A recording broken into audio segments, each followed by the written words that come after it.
Peace, Oakland. Welcome to Gotham Oakland. Today is Monday, August 4th. Hey, today we have a very special guest, Oakland's mayoral candidate, Mindy Pechenuk. She ran last time for mayor, and I believe the time before that.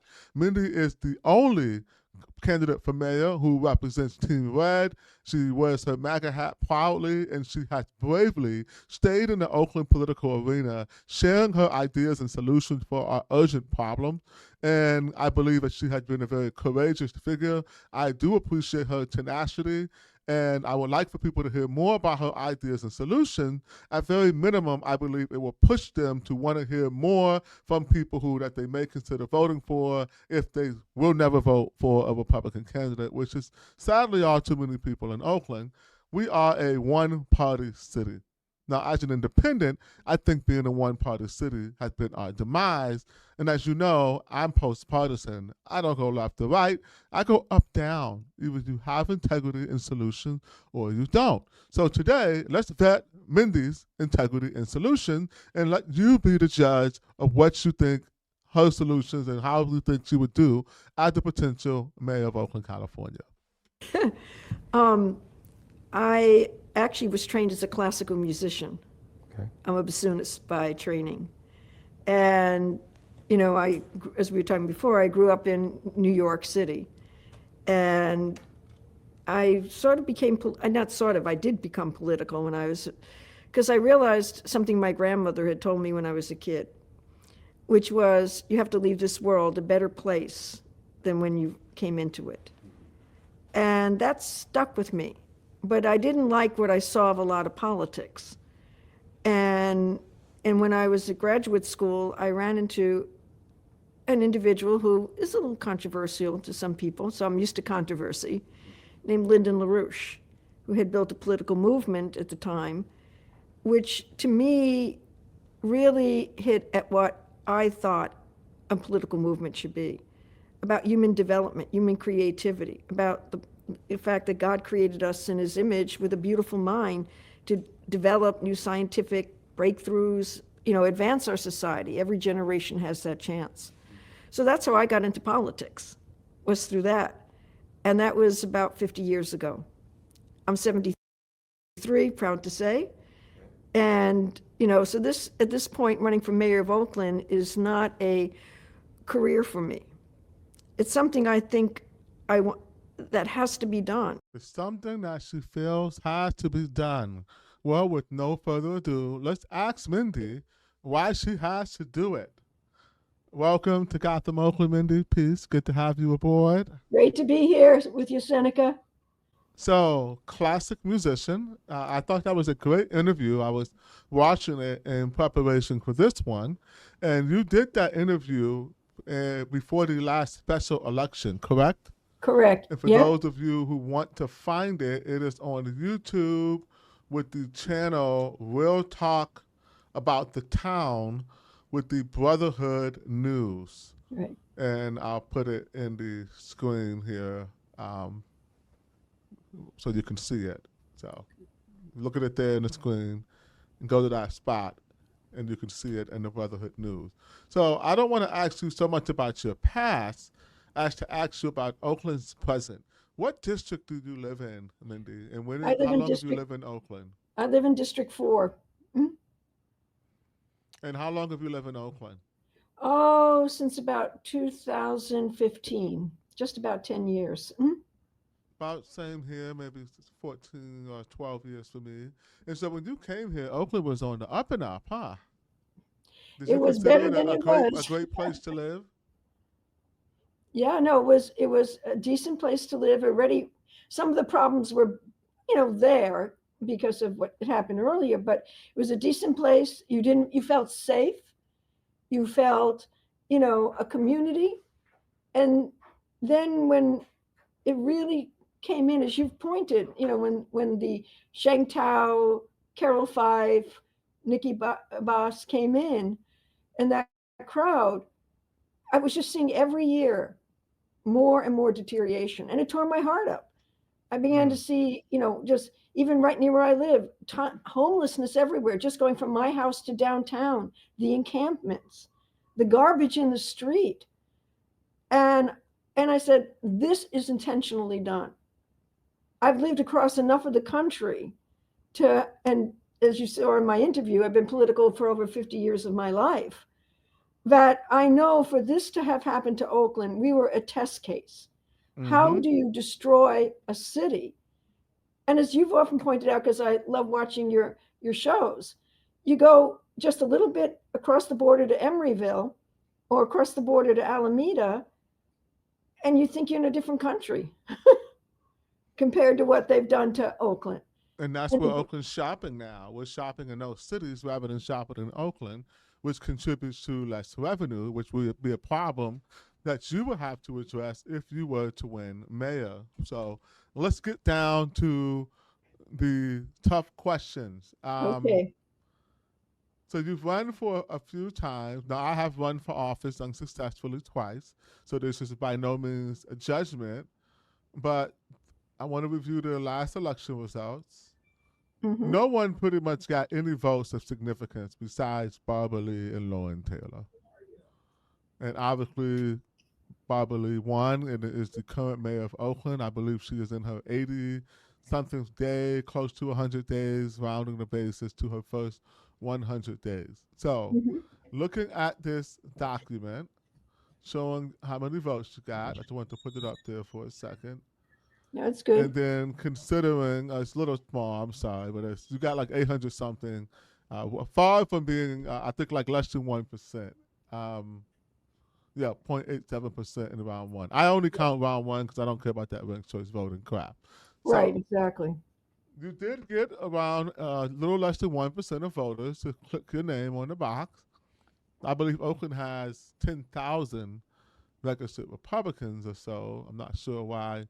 You are a registered Republican, correct? Right, So correct. your vote, you got to get your party is not even voting the party line. It seems. So what is your plan this time? Are you running to spread awareness?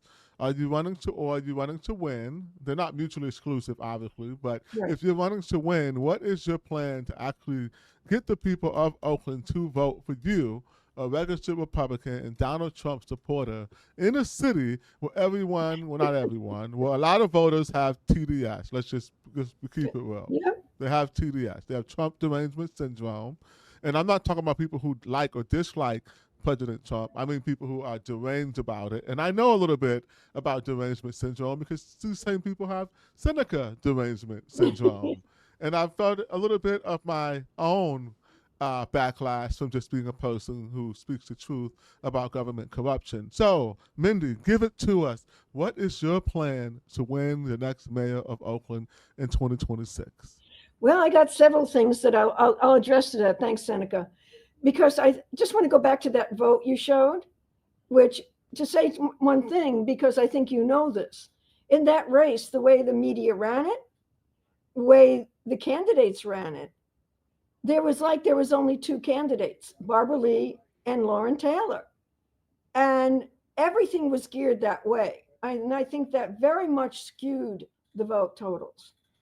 And the second thing is that, you know, the fact that I came in leading the other candidates, I say the nine active because everybody knows Jordan dropped out of the race to throw it to Barbara Lee, Queen Barbara Lee, as I like to call her too.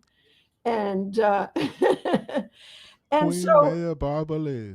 yeah, yeah. And so you have a very skewed voting process that went on. They had also most of the money that was, raised for obvious Mm-hmm. reasons. And you look at the debate they had, right, at the California Museum, Oakland Museum, Just the two of them. Ooh, just the I two didn't of mean that. them. Yes, just That the two of them. no, I mean, I was there to do my thing and make my presence, but it wasn't like you were on the stage, okay? And so, first of all, that has to change. Well, with 10 people running, it's hard to give a stage to everyone. How would you balance that with giving people a chance to be heard versus platforming and spending your time on candidates who actually has a reasonable chance to win? And Well, again, I I think had the same issue when I ran. There were several. very important. No debates, but forums that I was excluded from because I didn't raise X amount of money or have these endorsements. Although the media sure did treat me as a serious candidate with the amount that they tried to slander me. But I'm just saying, I agree with you, but at the same time, 10 people running, how are we going to do this? I think ranked choice voting needs to go first. Absolutely. I've worked to try to get rid of ranked choice voting, and I'm working with people nationally.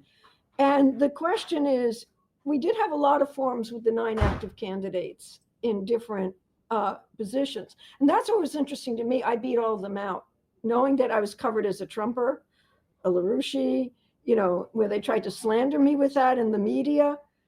And it didn't work. I still came in above all the other I say active candidates because those were the 9 active, even though the vote total was, as you say, less than 1%. But it is a problem. This is why I won in this campaign, why I started so early, because I want to now be able to have access to my fellow Oaklanders. The Republican Party needs to be revitalized. I think a lot of Republicans in Oakland feel like we're just such a minority. What good does it do? Well, it does good everywhere. Because I don't care if somebody's a Republican, a Democrat, NPP, or whatever. I think Oaklanders have to come together around a competent leadership. And I know I'm competent. I know economics. I know I would bring into Oakland an outside company to completely audit the budget and take out all this, like you've gone after. This nonprofit operations are sucking us dry. And the other thing is you have to bring back manufacturing industry. I mean, Oakland was so vibrant in the 40s and 50s. Look at compare East Oakland in 1950s, where we had Chevrolet Company, we had Del Monte Foods. I mean, Oakland was known as the Detroit of the West. And that was systematically taken down by people like George Soros, people like the central bankers, people who on the local levels, the progressives, or as you like to call them, the soggies, and that can't be tolerated. And I'm about the only candidate willing to take that on, straight on. Well, so far you are the only candidate who has voiced that you are clear about who do you believe is responsible for Oakland's demise. But I want to talk about what you can do different. You brought up the money. So what do you see as the root of Oakland's financial problems? And do you see us being able to avoid bankruptcy even before the election? Because you're not going to have any control over that. So where do you see things going, at least as a financial analyst of Oakland's current financial status? Well, the first thing that I'd like to do, I'd like to actually be on the budget committee of the city, the citizens aspect of the budget committee and drug committee. And because if you're going to rebuild Oakland now and we should start now. We shouldn't wait till November 2026. A lot of lives are going to be destroyed and people will die as a result of these policies. And so right now, the citizens should get behind me and get with you. And we should have a coalition that is willing to take on the demand for a full audit of this city right now. And clean out. I mean, I don't know all the details. I haven't seen the inside of the budget. Obviously, I'm not allowed to see the inside of all the budget. But I know from the work that we should be. I should be. A citizen should be able to see the transparency. And I know from the work you've done on the nonprofits, which is very important, and the collusion of the nonprofits with people like on the city council, like Carol Fife and others. And you have to take that, we should take that on and take that down right now. And in conjunction with that, what I would do is to start to rebuild our businesses back up. And that's part, I know the safety problem. And is what I would see now, and I've done almost 7 or 8 ride-alongs with the East Oakland Police. So I've seen up front firsthand how good these policemen are and how tied their hands are. We shouldn't have federal oversight, and half the oversight that we have even locally is after the good cops. You know, What are their hands tied on specifically that's stopping them from crime prevention? well, there are certain city ordinances where they cannot go after certain kinds of crime. They can't preemptively go after certain kinds of crime. Right now, I know a situation where, you know, if an officer has his hands on his belt because he's talking to somebody, that person can turn around and say, I don't like the way that officer is looking at me. He's mean. He should be investigated. And the fact that what we deal with a lot of, and this is why I do like President Trump's executive order ending crime and disorder of American streets, because what he says in here is exactly what I campaigned for, whether it was for city council at large or for mayor. And that's why I keep fighting, because obviously I'd love to be elected mayor, and but I need access to the population. I need access to be able to go to people so they can see, you know, I don't have horns and a tail or something, Well, we have social media. So, are you making videos, or how do you plan on using social media to advance your platform so A Oakland lot. voters I'm can? on X. I'm on X. X I use a lot. I'm now going into learning how to do my own videos. So like you do, You and should. You I should. am. No. I'm getting some of the equipment, and I'm going to go out and do them frequently. If I can do it every day, I'm getting some friends to help me with Instagram. I have an account on Instagram and on Facebook and on TikTok. I just got to get some friends to help me um, to work that social media. And I also am going to the communities, whether it's the Hispanic I've heard you community. are active. You do go out and go to a lot of community meetings. Yeah, and I Um, go to Chinatown, to Vietnam, to Vietnam's Little Saigon, and I'm going to start holding rallies in these areas and bring people out and bring people active. And of course, the more people that contribute to my campaign, even though the city limits you to $650, you know, if a lot of people they didn't raise that. I thought they raised it recently. know it's still your expenditures, I think they raised, but the limit of contributions is still 650. Oh, because they want to limit that, and but they want to. Of course, you can donate a limited amount to the unions or the PACs and C4s. I Yeah, know I've run C4s before. I mean, and we can spend whatever we want to spend. So who yeah, really has? How is that any financial reform by handicapping the candidates themselves? Even though they always get rid of the expenditure caps once the C4s have raised a certain amount, but they don't get rid of the individual caps, which still makes it harder for candidates to raise money themselves, which handicaps any candidate who doesn't have the support of the establishment, who right. then has all of these well-funded C4s, and they set it up that way on purpose. They don't really want reform. No, no. Um, so my next question has to do with. Oh, before I do that, let me give you and whoever else out there is listening some free advice. And people do pay me a lot of money for this, so you may want to listen up. X is not what Oakland politics is. 54% or plus get their news from the Oakland side, unfortunately. The most popular social media platform for politics after that is Nextdoor. Then you Right. have Facebook. Then you have Reddit. Then you have X. And I think TikTok is, I don't know if TikTok is in there because it's more of a younger platform. But I Hmm. will say I would be a lot heavier on Instagram, Facebook, Okay. and Nextdoor as where I would focus my content around politics, because X is more of an echo chamber and people are very siloed, Right. where the general public, in terms of what they're watching, and Oakland viewers is more on those other platforms, maybe even Blue Sky, although Blue Sky doesn't seem to have caught on. Instagram Reels is surprisingly popular, which is like an X version of Instagram. No, it's really, I'm surprised how many people I saw on there using it. So it's pretty popular too. Also, the city council meetings, Yes. Yes. the audio and the video are pretty decent.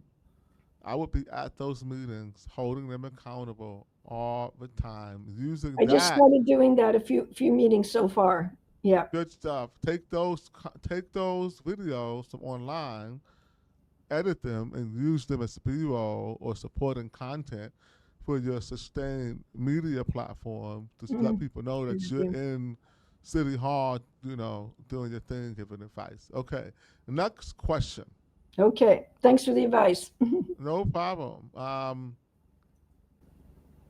I did not hear an answer about. I heard like they help businesses, but the budget right now, if you do walk into a city that is bankrupt, how does that limit your ability to deliver on any campaign promises to spend more money on public safety if we're no longer in charge as a city with how our money gets spent, which is essentially what happens in bankruptcy? The Right. financial decisions get made by a committee, and a recommendation is made to a judge, and the judge has to approve the bankruptcy plan. The committee that creates the plan is made up of people who are owed debt by the city of Oakland, and the decision making is tiered toward who's owed the most debt.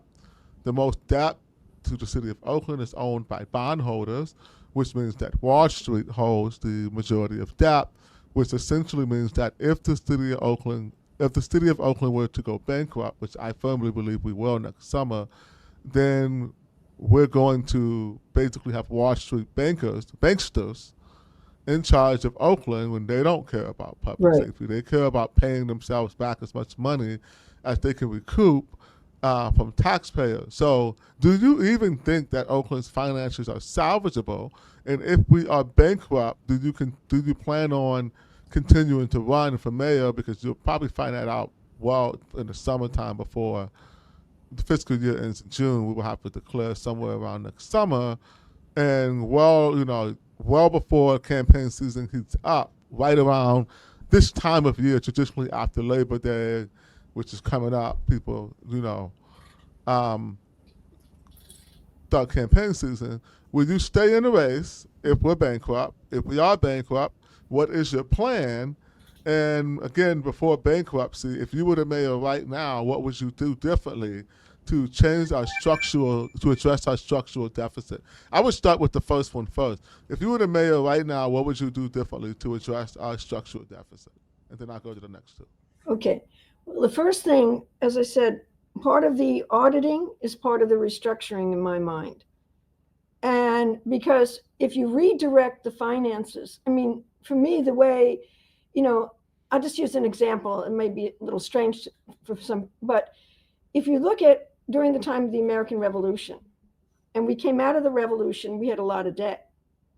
And what Alexander Hamilton did, who was the first Treasury Secretary, was he knew that the way you retire the debt, get rid of the debt, is not just say, poof, go away. But he actually restructured it so that we became productive. And what you do is you turn your debt into a credit in essence and to the people that you owe and saying, well, if you come in, and this is where I'd almost like to see some kind of investment bank set up in Oakland, an innovation bank, if we want to call it. So Mm-hmm. instead of, people saying, okay, we're going to put our money into this instead of collecting the debt, and we're going to turn it, because if we don't make Oakland productive, if you can't get out of debt unless you make it productive again. And that's what exactly Alexander Hamilton did in George Washington. And we started developing steel mills or sawmills and all kinds of things. So you have to be able to have that kind of leap, because, and this is why, and the second thing is, if we cut out a lot of the money that's going to the nonprofits or the whatever other organizations, and we start to use that credit, and this is why I absolutely think we have to change the city ordinances. I'm not for the kind. I do think we need a strong mayor. I am very much for changing the city charter. And some of these fights, if we could come together now, as I said earlier, I don't care what party somebody's in or no party. How do we bring the citizens together now in order to, like you're saying, to make these changes? Because I know what it means to go through bankruptcy. I was a New Yorker, and I lived through Big Mac. And for those out here who don't know what, I know you know what Big Mac is. Big Mac was when New York City was put in receivership of the bankers Mm-hmm. by Felix Rohatyn, who was one of the most criminal people in the world. And they literally, to the worst areas of New York, like the South Bronx, Harlem, they cut the trash collection. Oh They yeah, it cut got wire. crazy. What? It got crazy. It looked worse than. And for people out there who need some context, the way Oakland looks right now with the illegal dumping, that is about what the Bronx and Harlem were looking like, if not worse. Actually, I would say comparable, not worse. It wasn't worse. It's comparable. That's how bad Oakland is right now. It looked like burnt out, bombed out Bronx in the Right. 1970s when the city was going bankrupt. Thank you for that historical context. Now, just to recap, if I heard you correct, your plan would be to have an actual audit, a forensic audit, to identify waste, something that the current mayor has promised, but we've seen no current steps toward doing. After you've identified that waste, you would go make a deal with the people who owe us money to say, let us spend this money instead of paying you back all of it and not increasing our revenue capacity.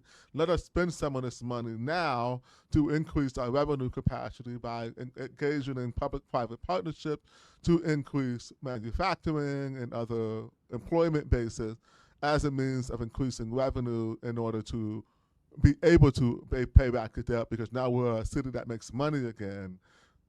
Is that what I heard? That's Yeah, what I that's what thought I you heard. heard. No, no, that's what you heard. And then you can pay Okay. back the debt because you've actually become productive. And you can increase credit is not inflationary if it goes to real production. It makes And perfect so and logical sense. I thank you for articulating that. To me, it was pretty clear. I tried to summarize it for people, and I summarized it from what I heard Mindy say. So those were not my thoughts. Although I do agree with that plan, they weren't my thoughts. Um, and I have not heard progressives be able to talk plainly about identifying waste, because the waste goes to their pockets, right. because there's some corrupt crumb bum sycophants who are secretly enjoying the destruction of Oakland, my opinion, not Mindy's. So let me wrap up with a few final questions. That was a big one. That's the most important question, And right? just to answer what the second part of that, I will still run for mayor if Oakland is declared bankrupt because I don't walk away from a fight.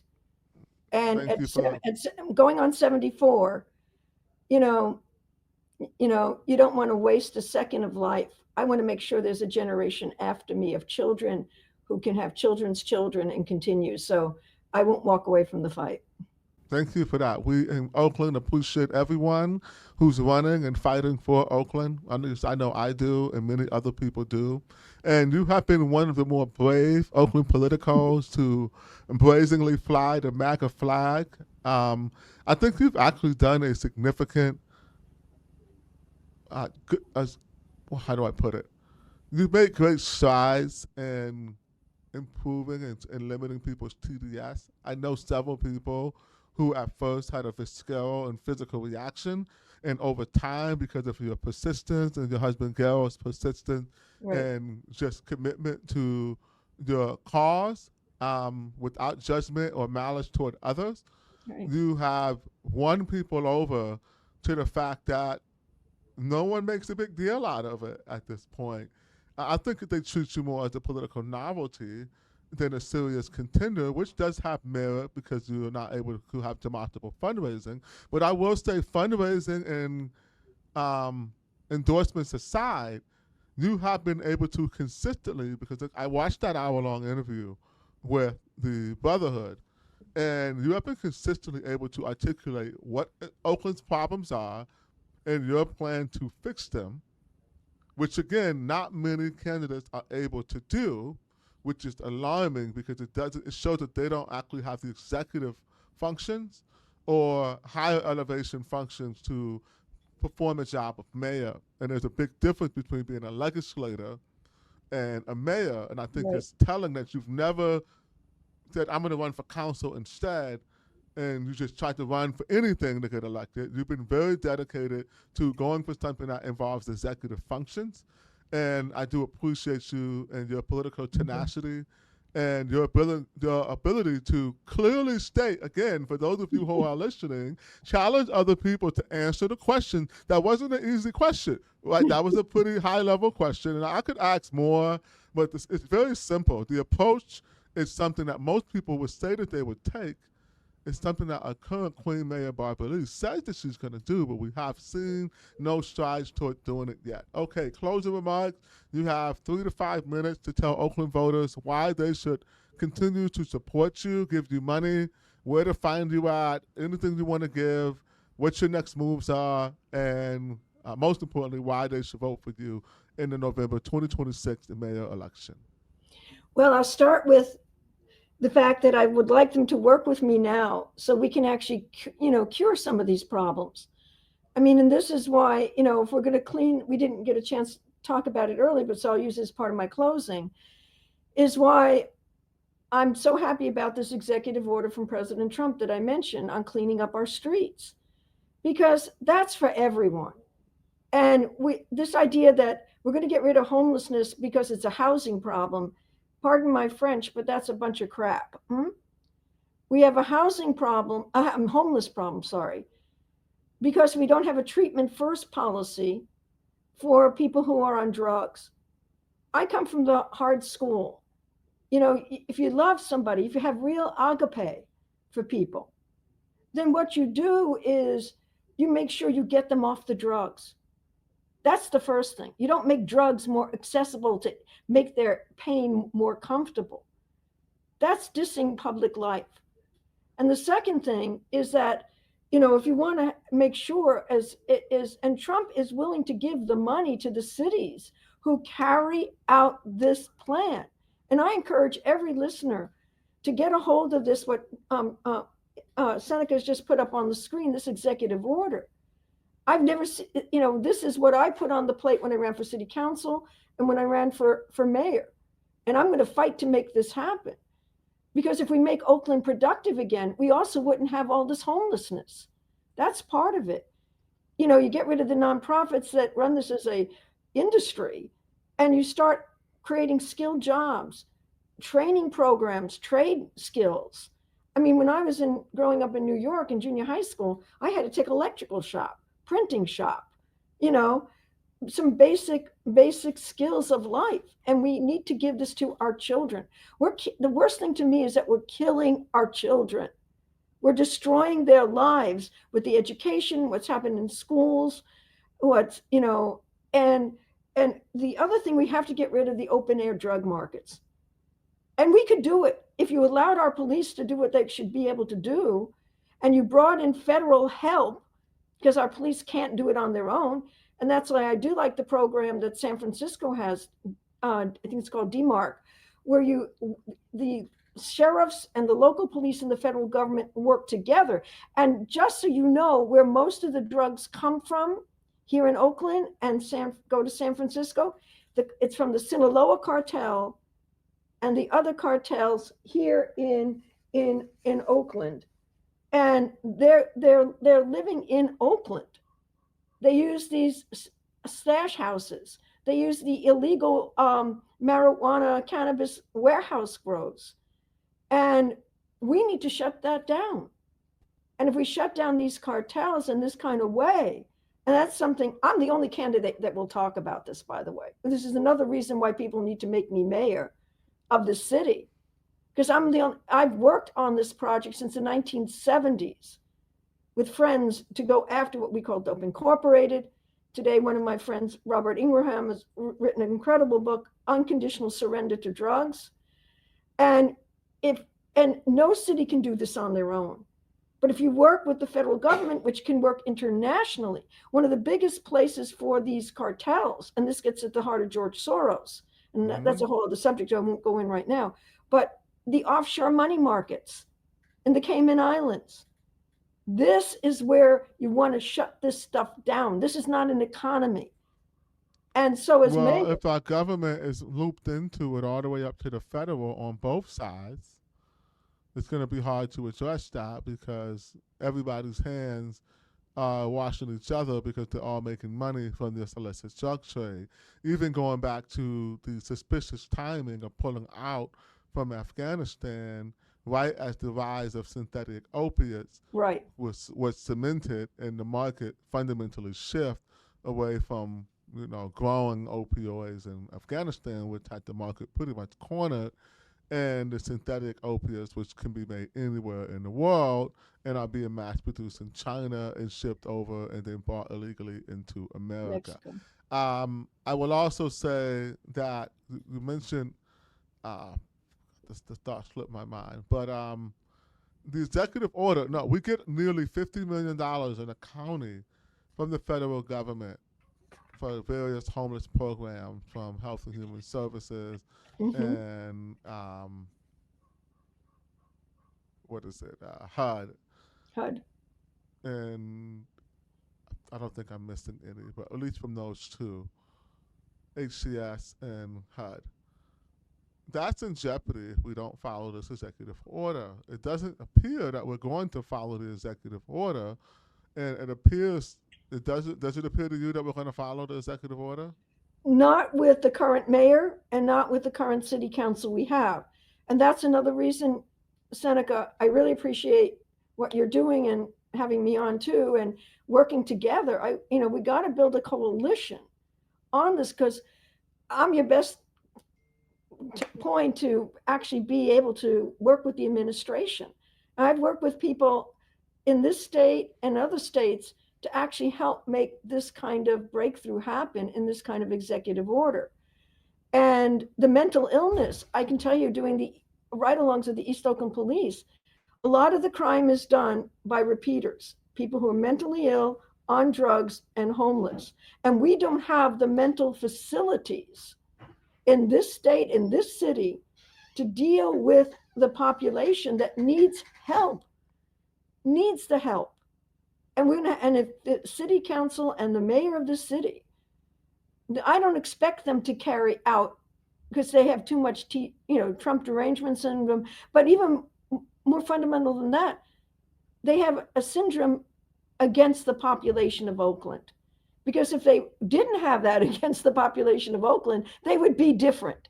They wouldn't be doing what they're doing. Absolutely. Well, I would say, and for me, and for those of you who are listening, because there's some people who would say, well, Trump's doing some bad things, and they may have credible arguments. But by me, when I say Trump derangement syndrome, what I mean is abandoning your position as a leader of Oakland to blame someone else for a job that is essentially your own. Blame and deflect your own shortcomings or your own failed policies onto someone else because you know that it's something that you could do because people are emotional about it. And so these people aren't really deranged. They see an opportunity to use Trump and the emotions around Donald Trump as a deflection. And it's very... Right. It works, frankly, right? They did it to Lauren Taylor. They put his face next to Trump and said, Lauren Taylor's a Trumper.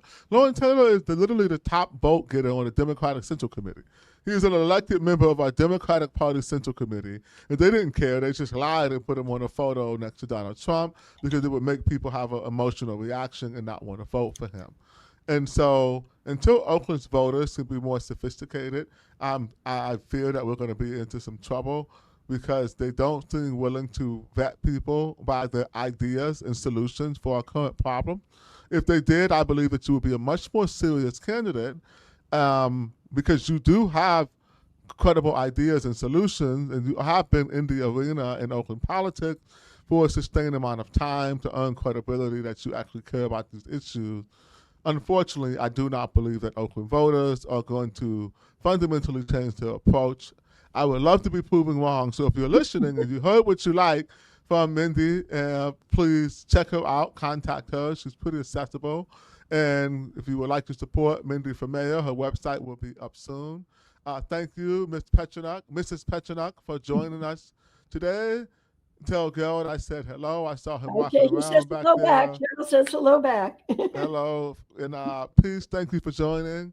Thank you for having me, Seneca. And I hope to have you back here closer to the election to hear how things have been going for you on the campaign trail. Anytime. And people can reach out to me, like you said. Okay, thank you. Have a good one. You too. Yo, I swear it's only up from here. Yo, I swear it's only up from here. Yo, I swear it's only up from here. Yo, I swear it's only up from here.